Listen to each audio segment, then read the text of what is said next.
Well, Scott, what do we as individuals, what can we do to prevent this crime or at least lessen the opportunity for identity thieves? Well, individuals have a few basic things that they can do that will dramatically lower the incidence of identity theft. One is check your credit report. They have, thanks to the FACT Act, which was signed into law by President Bush in 2003, consumers now have the ability to get one free credit report each year from all 3 credit reporting agencies. The credit report is an important way to check to see if your identity is being misused by fraudsters. There are a couple of other things that you can do if you're a consumer. Don't carry your Social Security card around in your wallet is one. You've heard about a number of ways that consumers can behave. Check your mail, read your credit card statements. Paul, one other thing, if I can just say to Scott, is don't carry your PIN number for your ATM card and other PIN numbers in your wallet. Just a point in humor, my PIN number is my favorite 2 baseball players of all time. The numbers that they wore on their back. And that's tough. That's a tough one to get. Yeah, and so who are they? Yeah. Only I know. Yeah, exactly. Don't use, if you live at 1010 Mockingbird Lane, don't use 1010 as your PIN number. Right.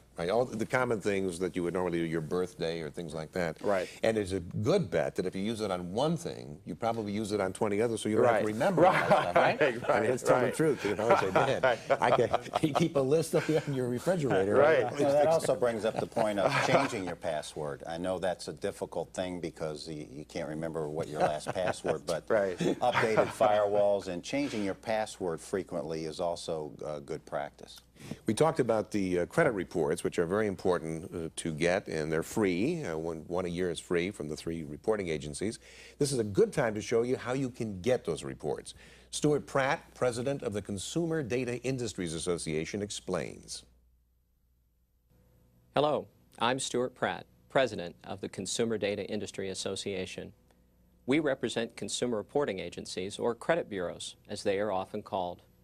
They maintain credit reports that help make it possible for you to get credit cards, mortgages, car loans, and other forms of credit. Reviewing your credit report is a valuable step to take. You should do this before making a major purchase, such as a home or a car. The Fair Credit Reporting Act ensures that you may always order a copy of your report from any consumer reporting agency, and also provides a number of instances when you are entitled to review your credit report free of charge. The easiest and fastest way to get your report free of charge is to go online at annualcreditreport.com.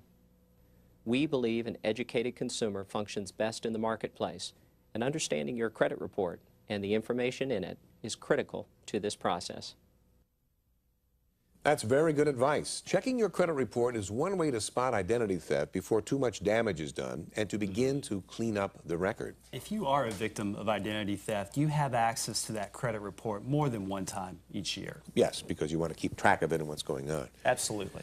Anthony, any more advice on how to fend off the identity thieves? I think, as Alex mentioned, if you're a customer of a bank, if you're a member of a credit union, they're doing all they can to protect your identity, but they need your help. If something seems wrong, you're missing a statement hasn't shown up, contact your financial institution, see what's going on. Again, better to be cautious, better to be safe. And finally, you just don't leave information around. There are areas that you might think are secure, they might not be as secure as you think. Your workplace and your home. You want to secure your financial data, receipts, statements, just don't leave them out. Take your receipt from the ATM, don't leave your receipt at the gas station.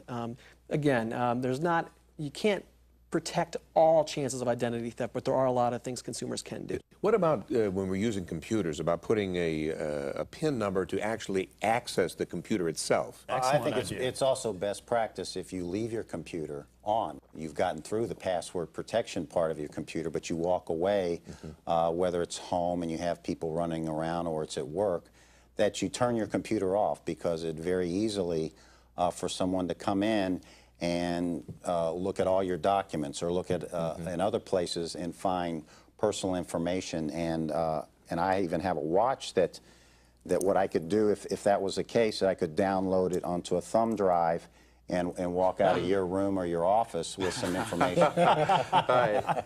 Gee whiz. Well, one other thing, as we update our computers and we buy a new one, it is recommended that you clean out your hard drive before you donate to charity or to Yes. other groups, to a school, because there could be a lot of information that's stored in your hard drive that you've kept over the years that people can easily access once you donate it to charity. Right. Some people may say, watching this, that's a great idea. How do I do it? Talk to your 8-year-old grandson or kid. Okay? They'll know how to do it. Talk to somebody young and they can do that for you.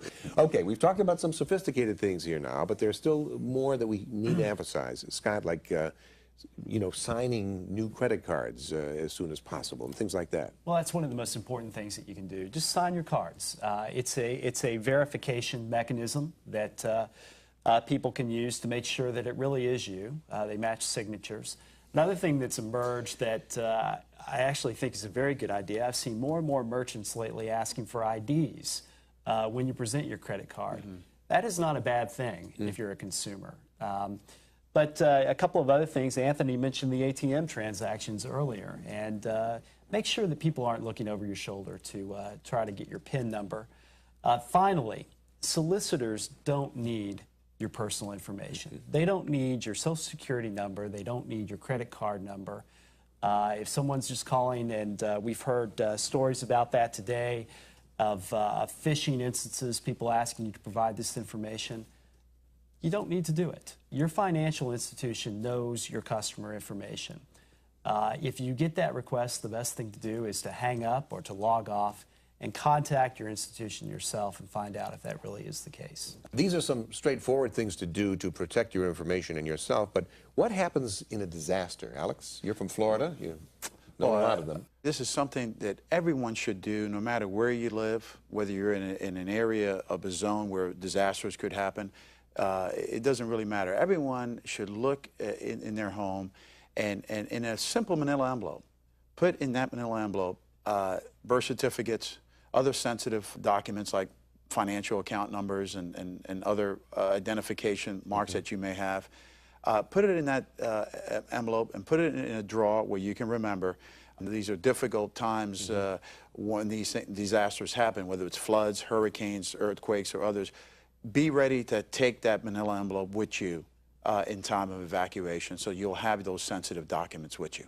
Now, what would happen if you didn't do that? You'd have to begin rebuilding your ID, and it's not too difficult to do. The first thing you do, you need to call your financial institution and let them know what happened. Obviously, you need to talk to the state authorities, the driver's license bureau, call other government agencies, your Social Security agency, and in times of disasters, all these groups gear up in their service providing even to a higher level, because they know that the demand for their services will be extremely high. And they may be asking you some more detailed questions because you have nothing to go from. So That's correct. You should not be cautioned against that, because in this case it would be Right. It would be necessary. They understand these difficult times of disaster recovery, that that you've lost it, and they will help you regain your ID. But at the same time, you have to be careful that you're not being scammed by somebody who calls you when you are in distress. Right. In the case of the government, they know your Social Security number. In the case of a financial institution, they know your account numbers.